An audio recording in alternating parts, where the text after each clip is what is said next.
What is going on, everybody? My name is Nico and welcome back to another Pokemon Brilliant Diamond and Shining Pearl video. This is going to be the first competitive guide that I'm going to do for Pokemon Brilliant Diamond and Shining Pearl. And as of right now, I've only done single battles. I've done singles OU for BDSP, and I've had a lot of fun with it because in Sword and Shield, I was mainly focused on BGC. I did a lot of double battles in that game, and it's kind of a serious change of pace. I never really did a ton of single battles in Sword and Shield. It was only toward the end of me playing that game that I kind of started dabbling in it.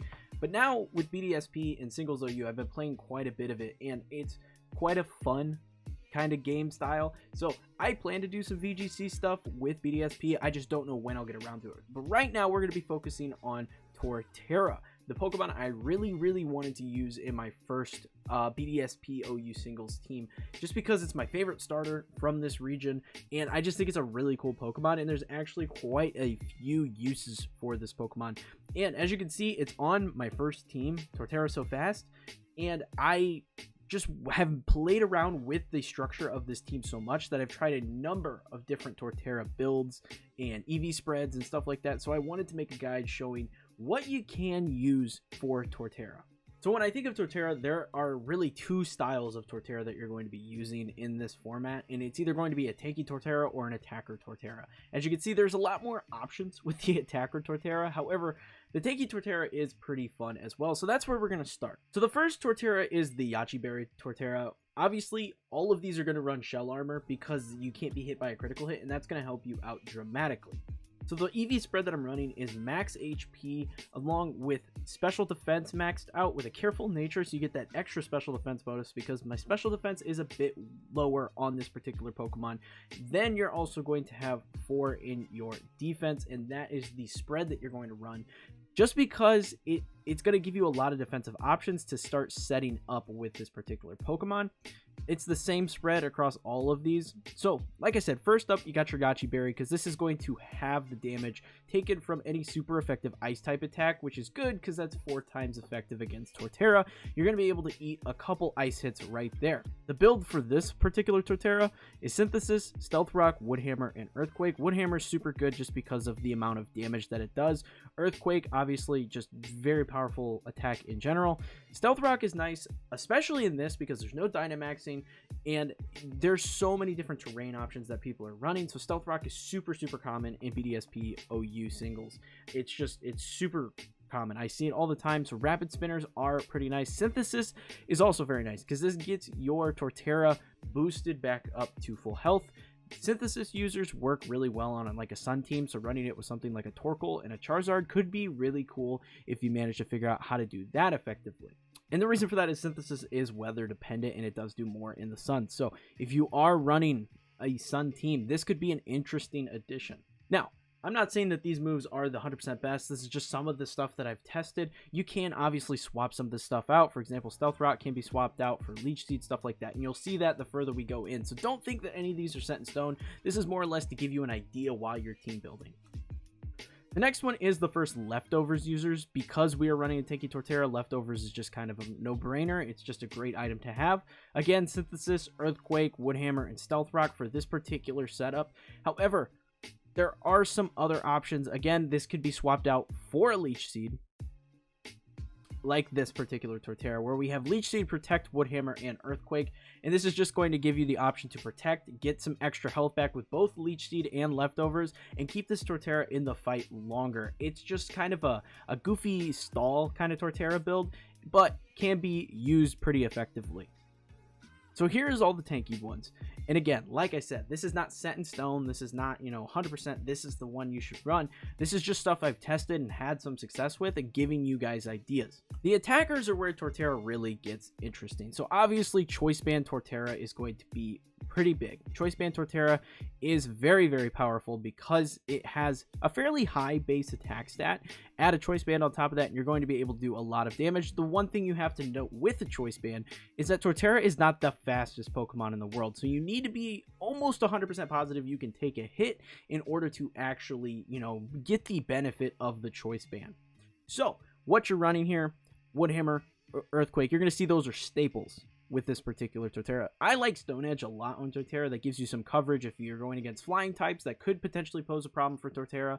The final move, I have Crunch on here because there are a lot of types that are weak to Dark type that you're going to be going up against, especially right now. Things like Gengar, Gardevoir, Cresselia, things of that nature, Mesprit, Azelf, all those Pokemon, you're going to see those, and Crunch can be very nice in those scenarios. However, other things that could also potentially be very nice if we scroll down here, things like Heavy Slam, Iron Tail, stuff like that is going to be effective against Ice type Pokemon that are going to pose serious problems for Torterra. So those moves could also be nice in a rotation or a moveset for this particular Pokemon. I just have Crunch on all of these just because it's the first one I saw. But again, for an ice coverage, something like Iron Tail or Heavy Slam could potentially be very effective. Also, Stone Edge is going to help you in that regard as well. The only thing additional is that this could help you cover any fairy type option if you're running a steel type move on Torterra, but just something to keep in mind. The second banned option that you're going to be running is, since you're running banned, the EV spread changes. On this one, it was 252 attack, 4 special defense, and 252 speed with an adamant nature. The reason you go with an adamant nature is Torterra is just very slow in general, so there's no real reason to go in and take a jolly nature or a timid nature, because you're just not going to get the benefit because of how slow this Pokemon is naturally. So the second banned option, rather than maxing out your attack, go 252 on your HP as well as 252 on your speed with an adamant nature. Put the last one into the attack. You could switch it up and put it into the special defense if you wanted to get a little extra buff, but this is just going to try and give you a little more survivability with the choice band in play, and it's going to buff that attack dramatically. So again, same deal, Woodhammer, Earthquake, Crunch, Stone Edge. This is just stuff that you can rotate. Obviously, Crunch is the big one that you're going to be rotating through, maybe changing it out for something else. The next one is the particular Torterra that I enjoy running the most. This is the one that's actually on the team that I showed. Again, Shell Armor on every single one of these, but you're running Life Orb, and this is just going to give you a nice little boost while you're doing damage. This pairs very well with Leech Seed. If you can get Leech Seed down, it counteracts the effects of your Life Orb.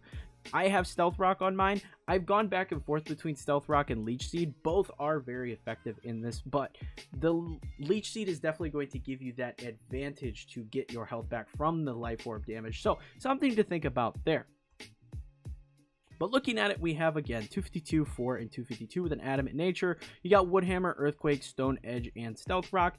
Like I said, switch it out for Leech Seed if that's something you want to do. Like, I've gone back and forth on it. It just depends on your preference. Another setup for this particular Torterra, Synthesis. You can swap that in and get all your health back. Again, works very well with Sun teams. Anytime you got Sunny Day going, that is going to help you out with Synthesis. Moving on, another option is Life Orb number 3 I have here is Woodhammer, Earthquake, Stone Edge, and Rock Polish. Rock Polish is kind of nice because it boosts that speed. We talked about how slow Torterra is.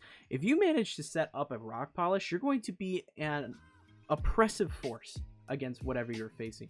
Rock Polish is super nice. If you switch into something they don't think they're going to outspeed you and they rotate out, getting up your Rock Polish is going to help you out a ton. So definitely a fun build for this particular Torterra. Finally, we have something that I don't highly recommend, but maybe if you want to try something a little bit cheeky, you can run this particular setup. We have Choice Scarf Torterra with Woodhammer, Earthquake, Crunch, and Stone Edge. Again, attack maxed out, speed maxed out, a little bit in special defense with a jolly nature this time to give it that extra speed in order to really get the benefits of the Choice Scarf here. This is going to have, I believe, a 348 speed after, and that's going to outspeed certain things like that's going to beat a max speed Garchomp, as long as it's not, it's just up in the air, depending on the nature, depending on the item. You might outspeed a Garchomp with that. Not that Garchomp, is a target, but that's just a naturally very fast Pokemon. So that is something to think about with this particular setup. Again, not something I highly recommend, but something that can be a little cheeky if you want to sneak it into a rotation. But that pretty much covers all the different Torterra options that I recommend. Hopefully this gives you guys some ideas on where to start with your Torterra.